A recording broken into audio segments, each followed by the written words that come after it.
The Taliban is gaining more ground in Afghanistan as troops struggle to battle insurgents on two fronts. The group captured 7 more Afghan provincial capitals following a blitz across the north in a matter of days. Troops are also battling the hardline Islamists in southern provinces, where the Taliban hold is strong. Meanwhile, Washington's top envoy says the U.S. will not recognize any Taliban-controlled government if power is taken by force. CBS News foreign correspondent Charlie D'Agata has more. When we were there just a few weeks ago, the Taliban were rampaging across the rural areas, but they were stopping short of the city centers surrounding them. The thought then was that they were going to wait until all U.S. forces leave by the end of the month before launching a large-scale offensive, but as we can see, that's already underway. The takeover of the northern city of Kunduz was textbook Taliban. Blast their way in early in the morning, spark a mass panic among residents, sprint to the city center, raise their flag, declare victory, leave a trail of destruction behind. Thousands have fled the fighting. We're so exhausted, this evacuee said. How long will it be like this? Who can be happy with this situation? Kunduz is the biggest strategic and symbolic trophy in a rapid-fire string of victories that has seen city centers fall like dominoes, 6 provincial capitals and counting. In some cases, Afghan forces are folding without a fight. We were told one Taliban tactic is to persuade local elders to convince Afghan soldiers to drop their weapons rather than face certain defeat and death, even giving them cash to get back home. In the past, U.S. ground forces have worked with Afghan commandos to dislodge Taliban fighters from city centers. This time, the U.S. military has made clear America will not waver from the pullout plan. This is their country. These are their military forces. These are their provincial capitals, their people to defend. And it's really going to come down to the leadership that they're willing to exude here at this particular moment. In the absence of Afghan leadership, the White House and the rest of the world now have to decide how much they're willing to tolerate from the Taliban in terms of civilian casualties, the threats against Kabul, before deciding to either intervene or let the Afghan government go it alone. Tanya? Charlie D'Agata, thank you. To talk more about this, I'd like to bring in Mark Jacobson. He's the former Deputy NATO Senior Civilian Representative for Afghanistan and the Assistant Dean of Washington Programs at the Maxwell School. He's also the brother of CTM weekend anchor of CBS This Morning, Dana Jacobson. Welcome, Mark. Great to have you with us. So the U.S. is standing firm on its stance to let Afghanistan handle the Taliban, but the group continues to gain more ground. What would it mean for the U.S. and its international relations if the Afghan government were to fall so quickly to the Taliban? It's interesting to talk about them the U.S. standing firm when actually, when you listen to the Pentagon press spokesman John Kirby's words, it's actually a 180 from where we were several years ago. There may be a failure, a military failure in Afghanistan, a failure in Afghan leadership. That's certainly part of this. But there's also a failure in U.S. leadership here. And I think that the Biden administration underestimates the signal that this is sending to the rest of the world, that we may stand with you for a few years, but we don't have the patience to stand with you to see something through that's going to be problematic, complex, and long term.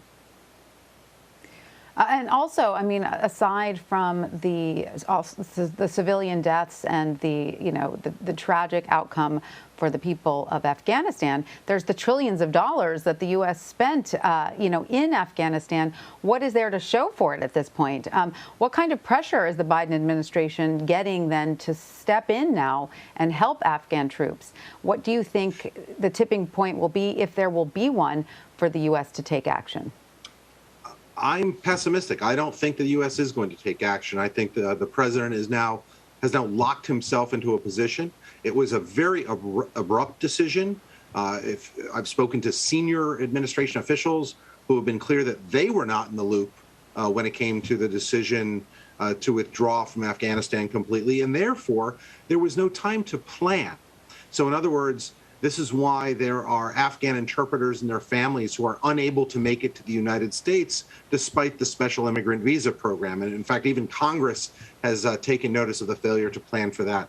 There's a failure to plan for what the Afghan military needed as the Taliban went on the offensive. They need U.S. air power. The Afghans have never had that capability. And we see some indications that the Biden administration is willing to use air power now, but I'm not sure that's going to continue past the end of August. So there is pressure being brought on the Biden administration. But bottom line is, I don't see that moving the president. And therefore, you are going to end up in a situation that looks a lot like Syria 2011-13, looks a lot like Bosnia in the 90s, looks a lot, unfortunately, I think when we look at places like Rwanda in terms of the impending massacre, I think that the Taliban are going to do to the hundreds of thousands, if not millions of Afghans who supported peace and supported U.S. efforts there. It's so tragic and so sad to hear an outcome like one you just described. There is a convoy in Qatar today in another attempt to convince the Taliban to accept a ceasefire. What do you think it would take for a ceasefire to happen, and what do officials there hope to accomplish during this time? Look, I'm hopeful that there can be some sort of ceasefire.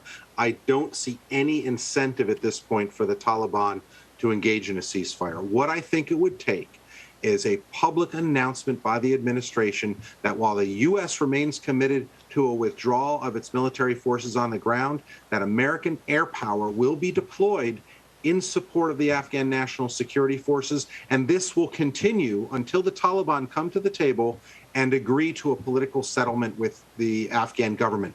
That's a lot, but that's what I think it's going to take in order to bring the Taliban to the table. Otherwise, they have no incentive to stop the military campaign that's underway. So you think this American threat to not have any sort of dealings with a government that takes over by force, it doesn't have teeth?